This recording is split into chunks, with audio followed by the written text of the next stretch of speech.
I knew for this book I really wanted to write about marriage. I was ready to explore that. In my first previous two books, the narrators had been very isolated, very lonely people, and so I'd really explored what that does to a person and what loneliness can drive you to.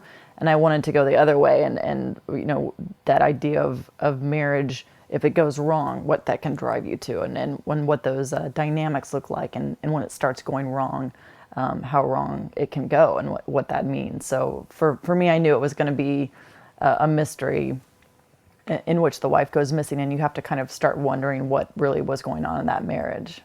And small towns to me are always a great place to set a mystery, because if you live in a very small town where everyone has known you since birth, it's impossible to reinvent yourself, and it's impossible to find new people to enrich your life. And you're sort of, there is this sense that, if you are unhappy with where you are, it's a very bad place to be, because you can't just find a new neighborhood or find a new set of friends or get people to see you in a different way, that those opportunities that you have in a larger city. So to me, it can be a very nice little boiling pot of badness. I wanted it to feel very desperate. I was writing the book at the height of the recession, and we didn't know when the recession was going to end, and for many people it still hasn't. And I wanted that sense of desperation and fear, and with entire industries kind of disappearing. And I'd been a magazine writer, and magazines were shutting down all over the place, newspapers shutting down, and that sort of sense of what you do when the career you thought you were going to have forever goes away, and what that does to a person. And so Nick and Amy are both unemployed writers, and trying to figure out what, they're still young enough, but also just old enough too. They're in that awkward age where it's like, how do you reinvent yourself? But you're going to have to figure out how to do it. And so I wanted them to feel like two people who had very much lost a lot of stuff. They'd lost their sense of who they were. They'd lost the money that they were used to. They'd lost the careers that they had kind of used to define themselves. They moved back to this hometown that is very familiar for Nick in maybe not a good way, and very unfamiliar for Amy in a very not good way also. And so it's just a bad match all around.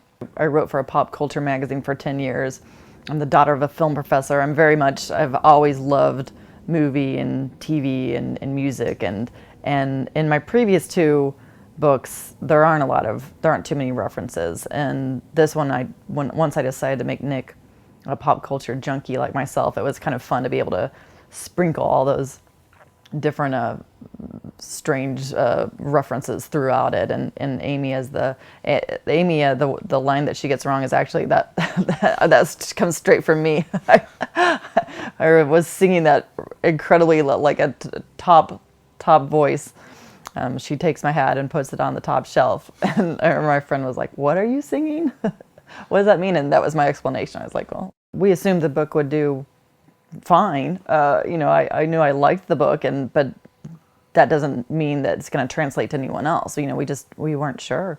I wasn't sure, at least. And so when it debuted very high, and then hit #1 within a month, men can relate to it, and because Nick is kind of the primary narrator, but Amy also has a big voice, and I think it speaks to relationships specifically that right now. I think it seems to have a very current feel to people. That kind of gender tug of war that we have, and everyone has been in a failed relationship probably, and can feel that sense of what is happening when the relationship is going the wrong way, and you can't quite figure out how to fix it because you're just have too many inherent differences. And I think people can relate to those different sections pretty well. It does have all that.